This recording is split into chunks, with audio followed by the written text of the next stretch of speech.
Hey, Truth Seekers, welcome back. Zach here. Another weekend of being half right in football.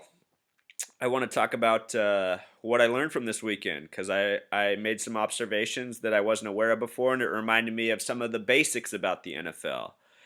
There's a common phrase in the NFL, it's a quarterbacks league. And this weekend, I was very much reminded of that. I'm going to get into it.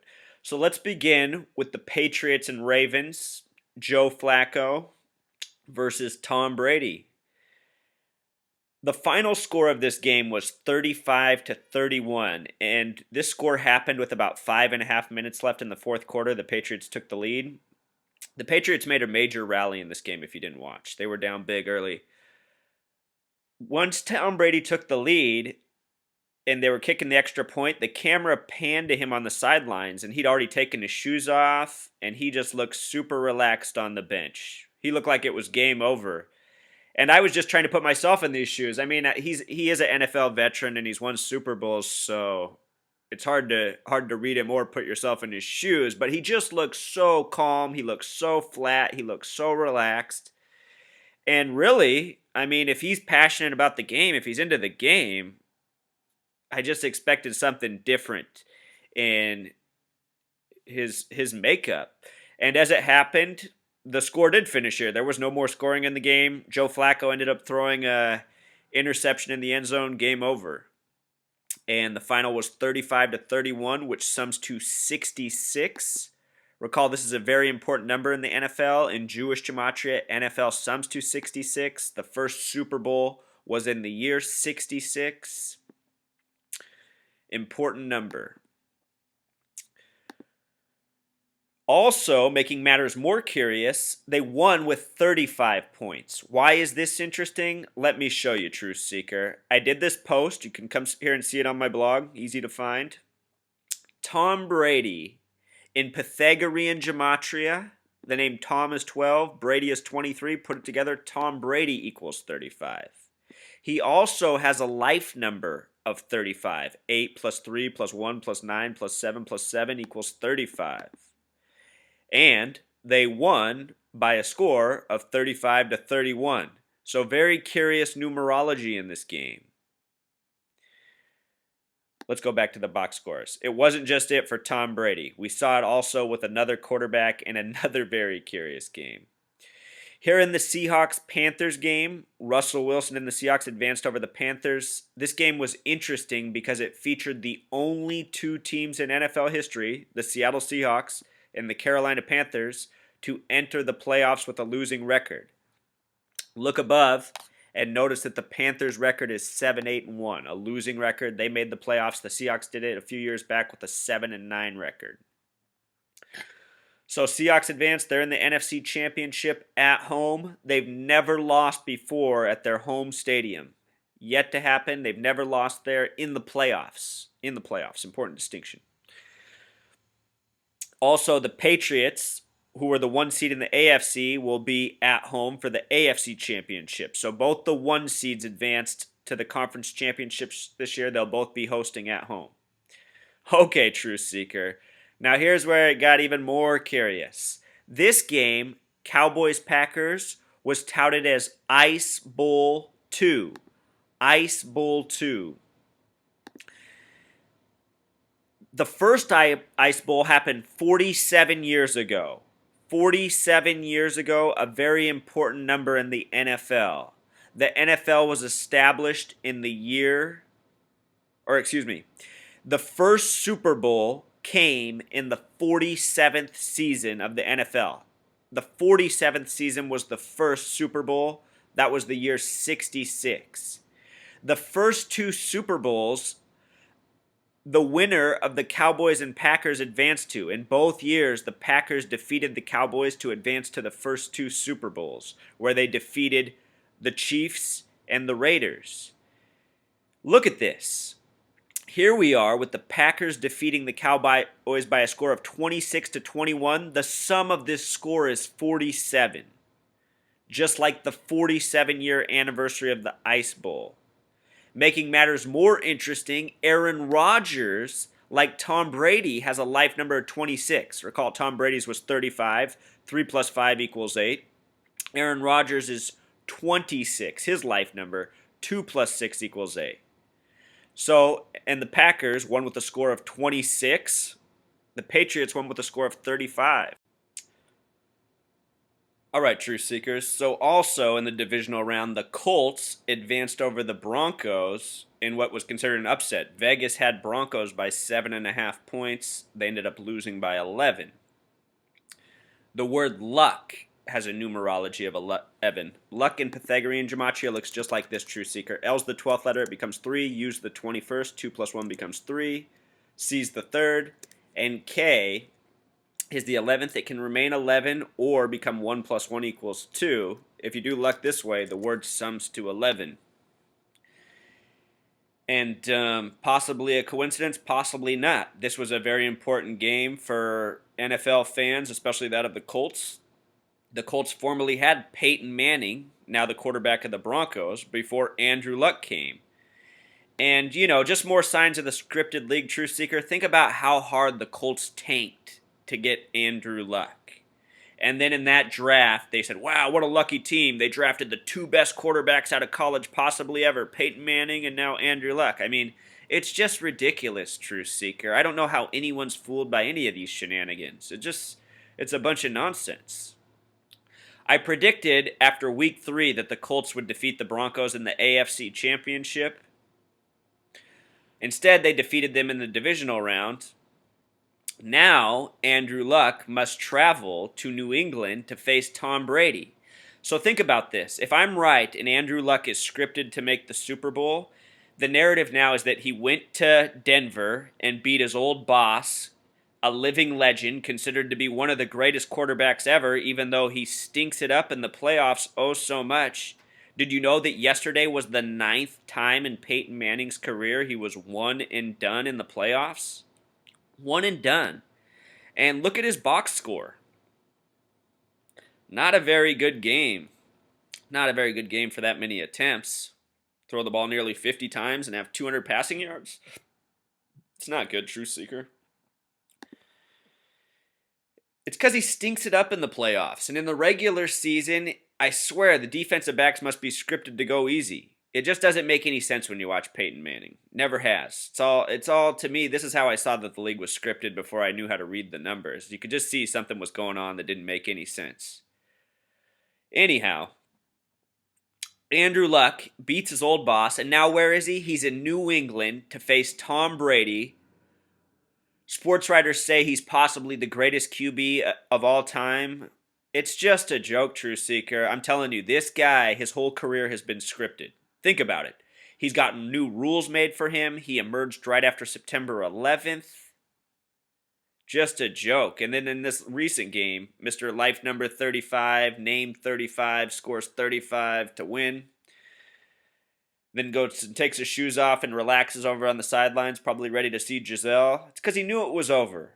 You guys who don't think the players are in on it, I don't think they're all in on it, but I think the big ones are, like the QB, like the guy who has the headset on that's getting all this communication from boosts, coaches. There's just so much room for manipulation. Those of you who question how it could possibly happen, just use your own minds and imagination. It's not that difficult. It wouldn't be that hard to tell the QB he has to throw a pick 6 right here. I don't know how many of you guys have played sports. I'm not just some geek who does numbers. I played a lot of sports growing up. I can actually throw a football. I can catch a football. I can run. I'm an athlete too. Not an NFL athlete, but I know how to play the game. I can imagine how these things could all be done. Money, Truth Seeker. Money corrupts. These guys are paid big dollars. To think that they'd sell out their fans is not really that hard of a thing to fathom. We have politicians who sell the whole country out every day. You don't think some athletes are going to go out there and sell us out too? You just got to think, Truth Seeker. All right, so let's look at what's left. Andrew Luck in New England to face Tom Brady. He's being touted as quite possibly the best young QB ever. He might be the greatest of all time by the time it's said and done. A legacy like this, going in and beating Manning on the road, then beating Brady on the road to go to the Super Bowl, that will be a legacy builder. Even if he didn't win in the Super Bowl, That would give more credence to his name, a name that's already been built up by the mainstream since he was at Stanford in college. Meanwhile, in the NFC, we have a matchup between what I've always seen as two teams with different logos. I've always thought the Seahawks and the Packers were somehow the same team behind the scenes under the same ownership. They swap a lot of players. It was Marshawn Lynch who was allowed to pass the Packers waivers at the time after the Buffalo thing that allowed him to go to the Seahawks. The Green Bay Packers could have had Marshawn Lynch years ago, but they chose to forego it, and the Seahawks got him. Couldn't have happened without the Packers. And there's lots of backdoor things like this between teams. I also think the Seahawks have a relationship with the Jets. They trade a lot of players with them, from Leon Washington to Percy Harvin to more. I mean, the whole league's really just one big cabal, so... Anyhow, this game will be interesting because it also brings back up, in this post I wrote about it, it brings back up the Fail Mary, which happened on September 24th. 9 plus 24 is 33. Date with interesting numerology. Also, look at the sum of this game. 12 plus 14, 26. God number again. The Seahawks won on a very controversial play. It was argued about in sports media for weeks. The league decided to maybe clarify some rules. I have a feeling this storyline is going to come up during the course of the NFC Championship game this coming weekend because of just what a big incident was, and also because the same teams are going to be playing at the same location. It would be interesting if there's another major controversial call that decides the game. I also want to point out right here this name Pete Carroll. You guys, more proof. For those of you who are commenting on my videos because I'm getting things wrong, you're also ignoring all the things that I've been pointing out that are right and very suspicious. When Pete Carroll became the coach of the Seahawks, he entered with a record of 33 wins and 31 losses. 33 and 31. Like the ranging degrees of Scottish Rite Freemasonry. He got all these wins and losses with the Patriots and Jets. And I just talked about how the Seahawks seem to have a backdoor relationship with the Jets as well. He replaced Jim Mora Jr., who left with a career record of 31 wins, 33 losses. Also the ranging degrees of Scottish Rite Freemasonry. Just reversed. These things are not coincidences. It's because the league is a script that they can even organize it this well. It's how it's done.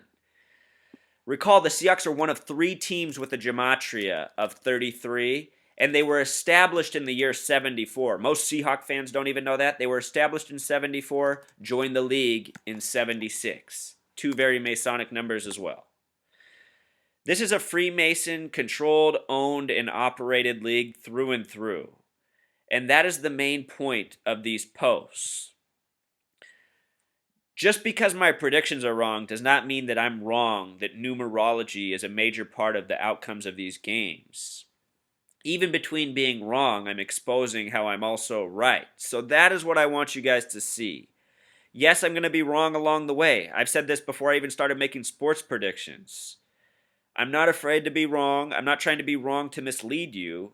In being wrong, we can learn from my mistakes. It seems that if there's any lesson to be learned here, it's that there's more layers you have to consider to make these projections than just what I've done so far by looking at schedules, dates, and history. You also have to consider quarterbacks, it seems, because the quarterbacks seem to be weighing heavily on the outcomes of the games. And this goes back to Super Bowl 3, when Joe Namath predicted that he would defeat, what's-his-face, the guy that went on to be the coach of the Dolphins, and that's exactly what happened. Calling out quarterbacks saying what's going to happen. It might be because these guys know the script. It might be why they're the highest paid players on the team. True Seeker, I also want to tell you something from my personal life. If you don't know this, the second highest paid position on an NFL football team is the left tackle. The position that plays or protects the quarterback. So essentially it's a further investment in the quarterback. Your left tackle is going to protect your quarterback. Unless he's left-handed, then it's your right tackle. But anyhow, left tackle. I happen to have gone to high school with a left tackle who's been in the league for the last decade for the Tennessee Titans. He was hurt this year. His name is Michael Roos. I want to tell you about this man. Growing up with him, going to school with him, he was always someone, I didn't really know him, I just went to school with him. He was a massive person, an incredible athlete, a scholar, and just an all-around great attitude. And, you know, he just almost seemed like too perfect of a human being. You know, very smart, massive, super talented, never caused problems with anyone, always very friendly. He also happens to be someone with a 33 name, something I've been pointing out in these sports. My point is these Manchurian athletes, they are bred to be, they are paid big money, and to cover up what is being covered up is entirely within the realm of plausibility. To laugh at this and say it's all ridiculous and couldn't be is to defy what is apparent. There's so much evidence of this from sports to beyond. And again, Truth Seeker, my research didn't start here with the sports. I realized how the sports overlapped with what I was finding in other research. And at the time, the connections just started to make sense. I thought about how sports are used as a major distraction and to keep people's eye off the ball and even off their own daily lives. It's an escape, and we live in a world where people are constantly seeking escape, from sports to drugs to shopping to consumerism to everything else. So I'm getting a little tangential here, Truth Seeker. To wrap it up, I'm still riding my boy luck all season. I've had the most evidence that it was going to be him in the Super Bowl. I made some NFC picks that weren't right. In hindsight, looking back, it seems that the NFC teams were a field of teams with 49 relations. Washington, where Seattle is located, is the only state with 49 gematria. Green Bay has 49 connections because the color green is 49. We were saying how Dallas might fit in because of their connection to Ebola. I just want to point out that green has been the color of Ebola in our programming that we've been getting, so maybe there's also a connection there. Also, Wisconsin and Georgia are the only two states with 44 gematria, and I've been following the number 44 all year, so maybe there's a connection there with that. Tony Romo plays for Dallas, as who we just mentioned, the Cowboys. Dallas equals 49, Jerry Jones equals 49, Jason Garrett equals 49, and the Cowboys had a better season than they've had in a long time. They look like legit contenders this year. They had me believing. The Lions, their 49 connection wasn't so strong. Just that they played in their original division from 33 to 49. They had some other connections. That's why I picked them originally. It was 33 years since they hosted the Super Bowl, the only team with 33 to 1 odds. I saw that they were home team in a game in England, the first regular season game in the UK. I thought maybe that was something symbolic. Turns out it wasn't. And also Arizona, they're hosting Super Bowl 49. I left off the Carolina Panthers. The Panthers are kind of like the Lions. They're the only team that plays on a 33-acre plot. Their owner is an open Freemason. They were in the playoffs last year. Cam Newton had that hoax story. His accident was on a date with the numerology of 35. The word Superman equals 35. He was smiling into the camera. All right, True Seeker. That wraps up these loose thoughts. Just remember, if the Super Bowl ends up being Packers versus Patriots, just remember these divisional scores that we talked about. With the life numbers and the scores. Rodgers scored 26 in the win. His life number's 26. Brady scored 35 in the win. His life number's 35. His name gematria is also 35. Of course, Packers won in a game where the score summed to 47 in a 47-year anniversary of the Ice Bowl, the game that it was a rematch of. Through and through, True Seeker. All right, until next time.